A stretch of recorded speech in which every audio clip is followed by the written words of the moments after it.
Hey guys, how are you all doing? Today is a Monday and we're doing another vlog. We've just had half term and I didn't vlog or do anything really during the half term because I was like, I just wanted to spend it with my kids and just, hang out with them, which we did. We just did lots of arts and crafts and colouring and cooking and baking and all that kind of stuff, but nothing really like vlog worthy or, and besides they don't always want to have a phone or a camera stuck on their face, so that was all we really did. Today I have done 2 videos and this blog or vlog, whatever you want to call them. I did a St. Patrick's Day look, which is this, using the Huda Beauty Emerald Obsessions palette, the one I got in TK Maxx for 7 or 8 quid or 9 quid, something like that. It was really cheap anyhow, otherwise I wouldn't have got it. That's where I'm at now. I have to pick Saoirse up a little bit earlier today from childminders because there's something going on with the childminders. So that is pretty much where I am at today. I'm going to collect her now, but I also need to try and find a bank machine because I need to get out some cash. So I'm trying to think of where there is one that I can go to en route that I don't have to, because I need to go to Lidl to get some shopping. But I kind of want to not use my card because I'm doing this thing called cash stuffing. I have recently found this channel called Budget Besties, I think it is. And in it, I think it's a channel run by 2 sisters. And they do this thing called cash stuff. And I'm going to actually link them in my description box below because I think their channel is brilliant. They've only just recently started. But it's just ways of saving money, which I'm totally all about, like with moving and everything. And yeah, so they have this, like, everything is on a budget for, your food and this and this and this. And I kind of want to do that because I'm like, right, if I only have £40 to spend today on food, then that's all I can spend. I'm not going to be touching my card for anything more. So I want to take out £40 to see, can I make do with £40 in Lidl today? Yeah, so we'll see. Trying to put away all that washing there I have to do. Actually, that's not even washing, I lie. That is rubbish that I've picked up this morning from the kids. I just threw it into a basket because I was like, I'm not dealing with this. I'm just going to put it into a basket and I'll deal with it later. That's what that is. It's not even washing. What am I saying? I have 1 basket upstairs to do, which I'll do that later. I want to make something nice for dinner. I'm in the mood for nice food today. Don't know why. Just in that kind of a mood. So, yeah, we'll see where we go. I'm going to get a cup of tea now and get a slice of toast or something real quick before I have to go and collect the madame. And then when I collect her, we'll see where we go then after that. Alrighty, catch you later. Hey folks, so I thought I'd catch you up a little bit what we're at. We're literally just about to go into Lidl. I have got my £40 and me and Saoirse are going to try and do a week's shopping on £40 for 4 of us. So let's see how we get on. I don't know if I'm going to be able to film in there because that will just be really awkward because I'll probably have to like carry stuff. I'm going to check and see if I have a pound now for the trolley so I can put her in. That might make it a bit easier, but at the minute I don't have one. So we're just going to have to check and see how that works because I don't know. Did you have a good day at nursery? Yeah. Huh?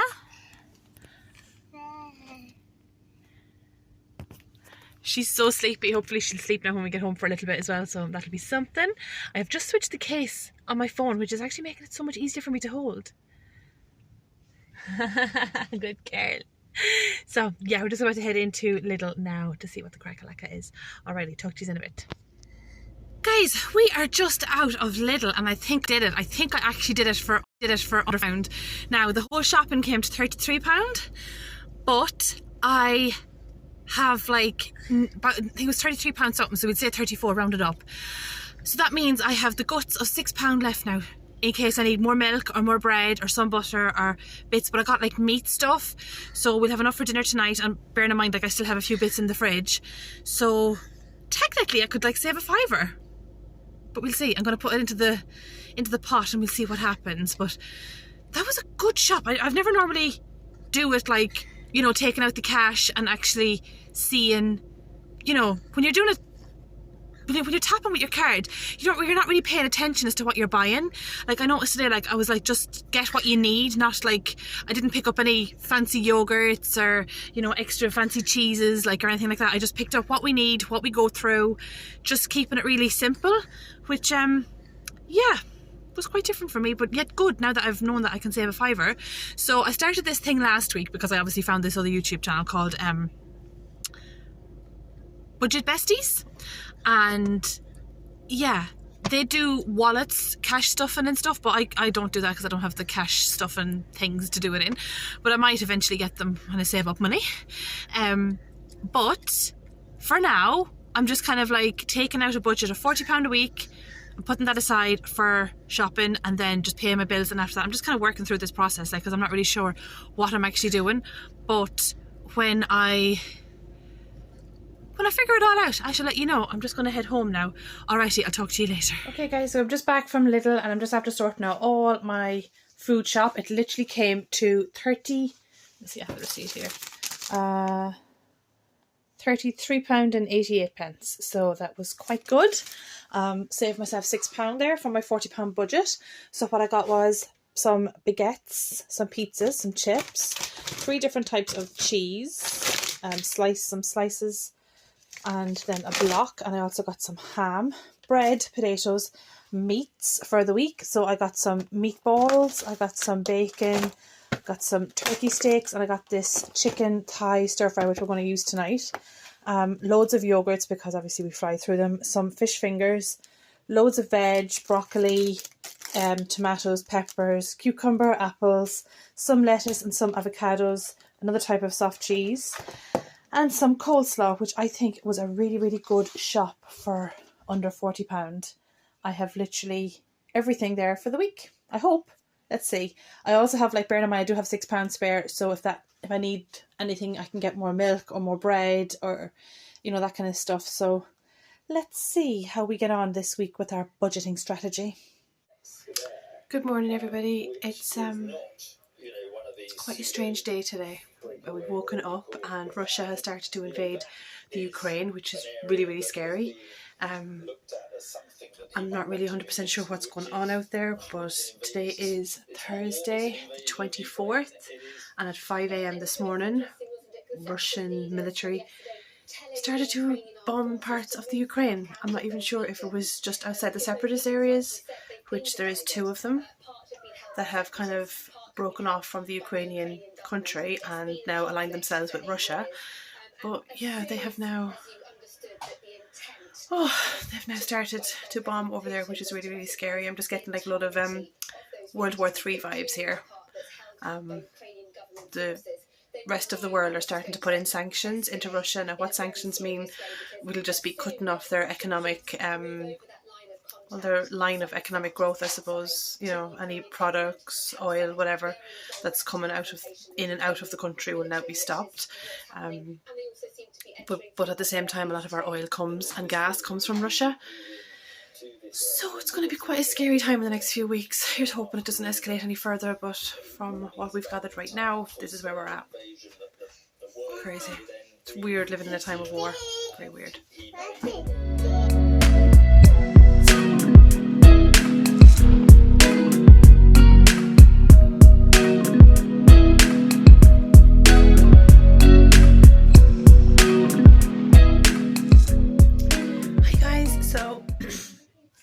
Apart from all the scary shit that's going on with Ukraine and all, I've decided I was going to bake, and I have started to bake a loaf, and I've just showed you a little bit of how it's risen there. I left it for 2 hours to proof, and now we're just putting it in here, and I'm going to let it proof for another hour, and then we'll see how we get on.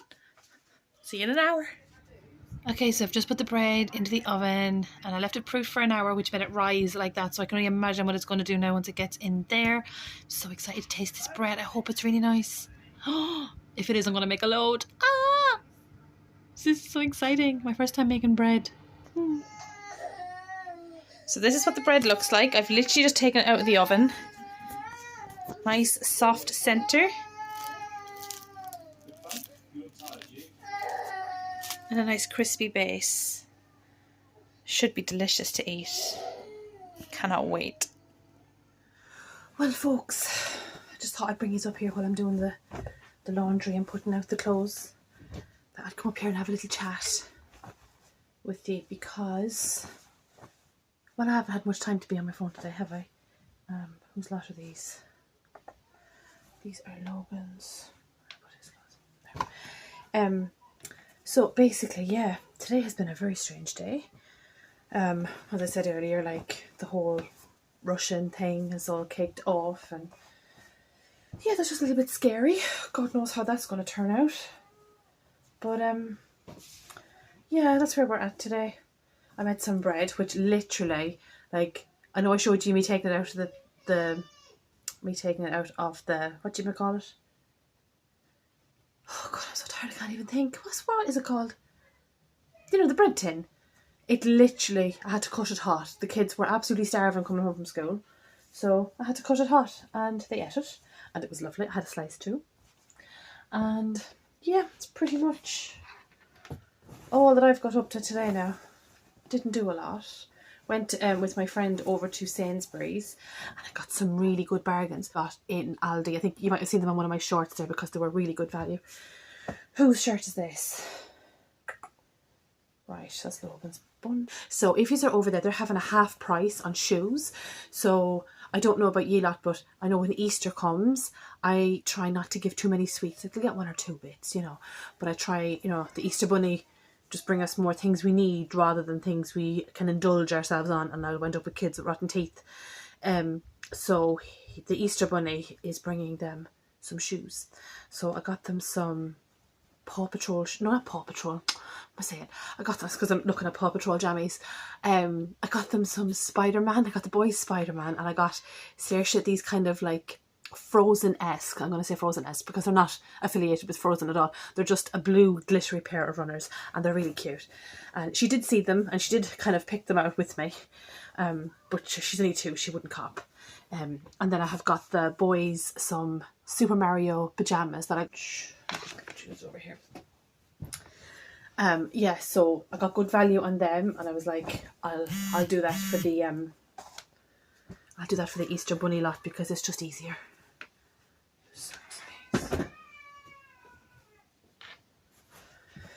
They're all downstairs now playing video games, so I was like, but that's grand. Now while you're doing that, I'm doing this. So it gives me a few minutes to get everything done. So somewhat get everything done. I'm being very optimistic there. My boys just love to constantly take out stuff and give me loads of washing to do. Does anybody else have kids like that? They just look at it, oh, I don't want to wear this. Boom.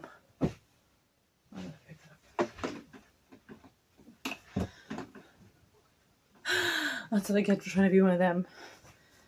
It's so annoying though. I'm just like, just pick up your clothes. Figure out what you want to wear and then just put the rest back in the box. Like, it's not hard to do. Right, that is Jude's box. That's Lou. Oh no, I put that one in the wrong one. Okay. See, a lot of the time I do have them dressed the same because I did this thing when the big kids were little about like child safety when you're going out, and it actually worked, this thing, I'm going to tell you. So this policeman said, when you have kids out together, dress them all the same. And I was like, why would I do that? Like, they're all individuals. You know, that's the way you'd be thinking. Like, that's how you're told to think. Or that's, you know, that's what kind of like, you know, that's what I always thought, you know, people are individuals and whatever. But he said that if ever a child goes missing, you have another child dressed exactly the same. So while you're so caught up in the moment about being, you know, oh, my child's gone missing, what is he wearing? I can't think, I'm gone blank. There's another child wearing the exact same outfit. He looks like him, he's wearing that exact same outfit. What I was saying was, this particular day anyhow, the boys were about 2 or 3 and I was in my local shopping centre and I was talking to somebody or something. I don't literally know what happened. It happened so quick. I remember, I think I may have been trying to put one of them, get them to walk beside me, and I thought that it would be safe for me to do it in, you know, the shopping centre because it was quite a quiet day as well. Well, literally like that, my eldest went flying. No idea where he went. I just totally, like, I froze. I absolutely froze. Thank God I had the other boy dressed exactly the same because I froze. I couldn't even remember what he was wearing. I just knew what he looked like. I got pictures obviously of him on my phone, but I was like, he's wearing exactly this. And from that day on, I've always tried to remember to dress all of them, even her, to kind of coordinate her with them, because just in case anything like that ever happened. And thank God the shopping centre had such great security and CCTV. Oh my God, the place was like, I had no idea. The shop they found him in, I hadn't even been in. So it just goes to show you that, you know, some people might think, oh, it's stupid dressing your kids all the same, but it actually is a safety measure, because you know exactly what your other child, the one that's gone missing, is dressed up in. Exactly. You have replicas. So from that day on, I've always kept them dressed the same, which just means I buy 2 and 3 of everything. That has pretty much been the height of my day. I feel absolutely knackered today, I don't know why. Oh, and I had a Reiki session last week, which was amazing. I went to this girl, I will link her her Instagram, her Facebook and what have you in the description box below, because it was such a good experience. Like, it was very strange, not gonna lie. It felt very weird. I didn't know what to expect, because I watch Reiki here on YouTube, and I just use it as kind of like a calming thing for me to go to sleep to. So I never actually had a full session. So I carry my stress here, but I never said that to her. You know, because I can carry it in different areas, but I know that this particular time I have been carrying it here. I still am carrying a little bit, because I could feel it come back, and I feel it coming back. But she wasn't to know that, because sometimes I carry it in my back as well. So, you know, stress comes in different places to different people. Anyhow, when she was doing her session, like, she doesn't physically touch you as far as I'm aware. Like, I didn't feel anything like that. But I felt this, like, waves. Like, I know I said it to her, it felt like a rolling pin, but that's all I could think of, was like somebody had got a rolling pin and I was just kind of rolling it up and down here. And yeah, it was so strange, because she was asking me, did I get any like sensations or anything? I was like, yeah, I kind of got a little bit of tingles at the start, and then I just kind of felt really calm. But then I felt like somebody was pushing on this area here, and then I kind of felt the waves, which was really odd, but it was really calm. I can't wait to go back for another session now in a couple of months' time. Like, it wasn't even that expensive, like, for such a nice relaxing treatment. And I was so relaxed that when I got up off the table afterwards, like, I was dizzy and stuff like that. So I kind of knew that it had worked. When you feel them kind of things, and you know you have been like in a total zone of relaxation, which was quite nice. So yeah, that was what I did during the half term. Kids were at sports stuff and went to see some of their friends, and we had some of their friends over here and that kind of thing, which was grand. I don't mind kids coming over to the house at all. Right, one box done. One more to go. Hi guys, well, it's a Saturday. It's what time is it? It is actually 20 to 6 in the evening. I didn't get to round off yesterday, so I just thought I'd come on today and just finish up and say goodbye. Yeah, the last 24 hours have been absolutely crazy with the whole Ukrainian Russian thing, and also with myself here. We've literally had 2 birthday parties in 24 hours. So I had a birthday party last night, which I had to bring one of the boys to, and then another one today. So we've been definitely kept busy. My little one didn't sleep much last night, hence the bags for days under my eyes. Oh my god, I'm so tired. I literally had like 2 hours sleep last night. I've been drinking so much coffee, my heart's starting to go funny. Yeah, I'm absolutely shattered. Like, honestly, I'm so tired. It's like 20 to 6 now. Oh, sorry. It's 20 to 6 now, and I have to try and think of putting on dinner, because we were at the party and then I came home and just chilled out for a minute, because I was like, I'd like to go to sleep, but then like this whole thing is playing on my mind about Ukraine and stuff. There has been more bombings. They're getting closer to the city of Kiev. The Ukrainian soldiers and citizens are like putting up such a hard fight. I really hope that they win this. I'm like praying so hard for them. I was on a Facebook group the other night, and there was a parent who said she did not want her kids, would she be happy with her kids in year 3, 4, 5 and 6, yeah, knowing about what is happening in Russia and the Ukraine. And I piped up and I was like, yeah, because I've told mine, and I think it's important that they know what's going on in the world, and that not everything is like, you know, rainbows and sunshine. Now, obviously, my little ones don't know, but my older ones do. Because I think it's important. Like, obviously, I'm not going to tell them the whole ins and outs of it, and, you know, all the people that are going to potentially be killed and all that kind of thing, because I don't know that kind of information yet. But I do think it's really important that, like, you're telling your kids something about what's going on in the world. I mean, you don't know, your child may be a politician in the future and may actually be able to solve all these problems if they learn about them now and understand them now. I wish I had had a better understanding of politics when I was younger. I just knew that there was an England-Ireland, you know, battle that went on hundreds of years ago, and I learned a bit through history. And as I've got older, obviously I've learned a bit more and understood it a bit more, and understood the political sides more so, because that's where it always comes from. It's the political, never the people, but the people get dragged into it because they're there. But I have put on my Facebook a thing that I found today, basically simplifying this whole war, what it's about, who the people are in it, and all of that. And if you want me to go through that here, leave it in the comments. I don't mind going through it. I'll explain it to you in the simplest terms as I can. But I just think it's really important. Like, this is a war like no other. We haven't had a war like this since 1945. It's like, God, since World War II. It's such a long time ago. It's like crazy. Like, we're in 2022 right now, and we're coming up to nearly 100 years of not having a war, and then Putin does this. Like, bloody crazy. And all because, basically, he can. He's got the military power. He just wants to show off, being an asshole. But as I said, if you want me to go into to explain it a little bit better, I can. I'll do that in another video, which will just be a Ukrainian-Russian video, explaining what's going on and all that kind of stuff. I am very invested in this because where I live in the UK right now, I'm very close to I'm in southeast England, basically. And the way I see it is if anything happens, this is always the first area that gets hit. It was the first two areas that got hit in World War I and World War II. And I just feel that we're living in a very dangerous area when it comes to that kind of stuff. Like, literally in World War II, there was schools and that were literally blown up a couple of feet from where I live. So that is not something I would like to do again, because this is the main way, we'll say, into the city centre of London. So it would be one of their drop-off points, if you know what I mean, providing that they go by Mr. H's travel route. You just never know with these things. But anyway, I'm going to let you go. Have a great evening. Stay safe. Pray for Ukraine. Let's hope they get the military support they need, whatever way it comes, and let's hope that everybody gets home safe. This